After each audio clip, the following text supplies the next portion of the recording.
नमस्कार। ये पहला देश होगा जिसका प्रधानमंत्री अपनी मेहनत करके हड्डी हड्डी गला देता है। इसके बावजूद भी कुछ लोग, पॉलिटिशियन अगर अपनी बात विरोध करे, समझ में आता है, उनकी तो दुकानदारी पिछले 7-8 साल से बंद हो गई। लेकिन अगर आम जनता का कुछ लोग अगर विरोध करते हैं तो बड़ा दुख होता है और तब ये महसूस होता है कि ये देश अंग्रेजों का और मुगलों का गुलाम कैसे बना था। अब आप खुद समझिए कि जिस देश के अंदर 1924 में टिटनेस का टीका इंट्रोड्यूस किया गया और भारत के अंदर वो पहुंचा 1978 में, एनसीफ्लाइटिस का टीका 1930 में इंट्रोड्यूस किया गया जापान के अंदर, जो भारत में पहुंचा 2013 के अंदर। 1955 में पोलियो का टीका इंट्रोड्यूस हुआ, भारत में पहुंचा 1978 में। 1982 के अंदर हेपेटाइटिस बी का टीका इंट्रोड्यूस किया गया, जो भारत के अंदर पहुंचा 2005 के अंदर। 1998 के अंदर रोटा वायरस का टीका इंट्रोड्यूस हुआ, जो भारत के अंदर पहुंचा 2015 में। और जो कोरोना पिछले साल 2020 में हिंदुस्तान के अंदर आया, 2021 के अंदर भारत ने अपना टीका इंट्रोड्यूस कर दिया मोदी जी के नेतृत्व में, जिस पर गर्व करना चाहिए, उसकी जगह ही उस आदमी को गाली देते हैं।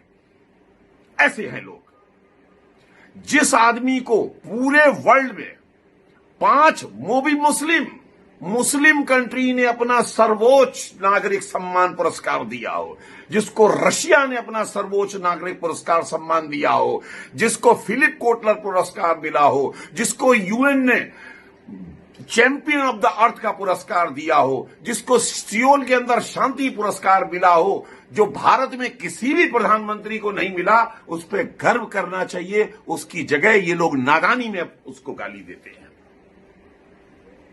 और तो और आप खुद समझिए, ये तो साक्षात बात है कि आज से यानी 15 अप्रैल को जब कोरोना वायरस का प्रकोप बढ़ा, ऑक्सीजन की कमी हुई, मात्र 4800 मेट्रिक टन इस देश के अंदर उत्पादन होता था।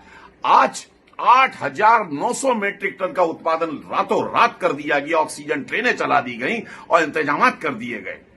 उसके बाद उस आदमी के ऊपर उंगली उठाते हो, शर्म नहीं आती?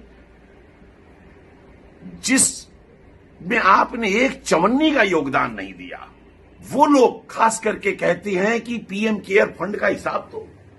अब आप खुद बताइए, जिस पीएम केयर फंड ने 2200 करोड़ रुपया टीके में, 2000 करोड़ रुपया वेंटिलेटर्स के लिए, 1000 करोड़ रुपया प्रवासी श्रमिकों के लिए, 1000 करोड़ रुपया पीएसए ऑक्सीजन प्लांट के लिए, उसके अलावा 2 कोविड हॉस्पिटल बिहार के अंदर, इसके अलावा 1 लाख ऑक्सीजन कंसंट्रेटर के लिए खर्च किया हो, जो चौन्नी दुवन्नी देने वाले तो हिसाब मांग रहे हैं, जो 1500 जो लाखों हजारों करोड़ रुपया दे रहा है, उनको हिसाब की जरूरत नहीं है। जिस आदमी ने अपने 7 साल के शासनकाल में 15 नए एम्स, 100 से ज्यादा मेडिकल कॉलेज, 2,23,000 करोड़ का हेल्थ बजट कर दिया, जिसके राजकाज में भारत पीपीई किट्स में, मास्क में वर्ल्ड का नंबर 1 मैन्युफैक्चरर बन गया, जिसने अपनी तरफ से कोरोना काल में दूसरे को विपत्ति काल में सहायता दी, आप उस आदमी को शर्म आनी चाहिए उंगली उठाते हुए। आप महसूस करिए कि यह आदमी हमको मिला है, वरदान है। इसके बाद आप खुद समझिए, 9.5 करोड़ असली किसान, असली बोलूंगा, असली जो किसान काम वाला है, उनको सम्मान निधि 2000 रुपए की राशि हर क्वार्टरली देना, साल में 3 बार देना।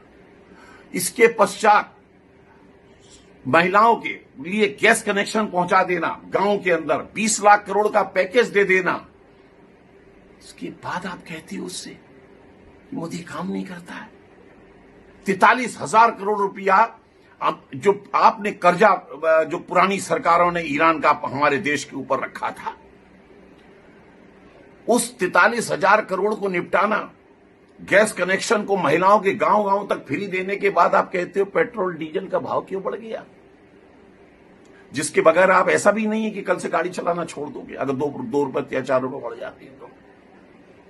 और जिन हथियार जो भारत के पास भी, आपने कहा था कि हमारे पास पैसा नहीं है खरीदने के लिए, इस शख्स ने अपने शासनकाल में 4,26,000 करोड़ रुपए में 36 राफेल, 6 अरिहंत सबमरीन, 1 पनडुब्बी nuclear, 7.5 lakh assault rifle, 145 howitzer तोप और 5 एयर डिफेंस सिस्टम, जैसे कि आजकल आप देख रहे हैं कि जो इजराइल के अंदर है उसी तरीके से रशिया से S-400 आने वाला है।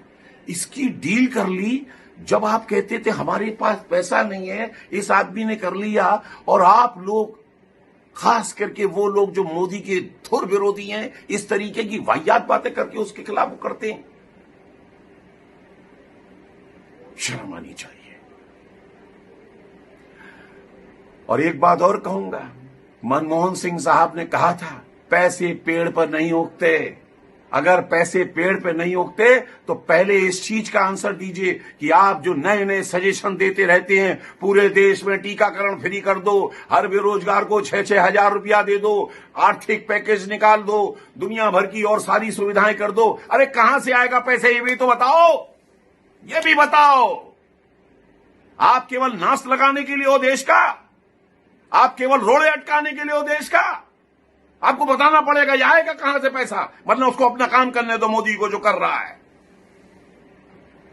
और मोदी जी, मेरा भी आपसे एक विनम्र निवेदन है कि आपने बहुत काम किया है रोजमर्रा, पानी का, शौचालय का, बिजली का, रोड का, सड़कों का, रेलवे का। बस महसूस हो रहा है कि एक तरफ इस तरफ थोड़ा सा ध्यान देने की जरा ज्यादा जरूरत है, स्वास्थ्य के ऊपर, शहरों में और गांव में। बस ये काम कर देंगे, किला फतेह हो जाएगा आपका। आपको सलाम हम जैसे सारे लोग मारेंगे। बाकी जिनको बेवकूफ है, जिनको कुछ आता नहीं है, जिनको समझदारी नहीं है, उसको कोई नहीं समझा सकता, क्योंकि मूर्ख और मृतक अपने विचार नहीं बदल सकता। जय हिंद।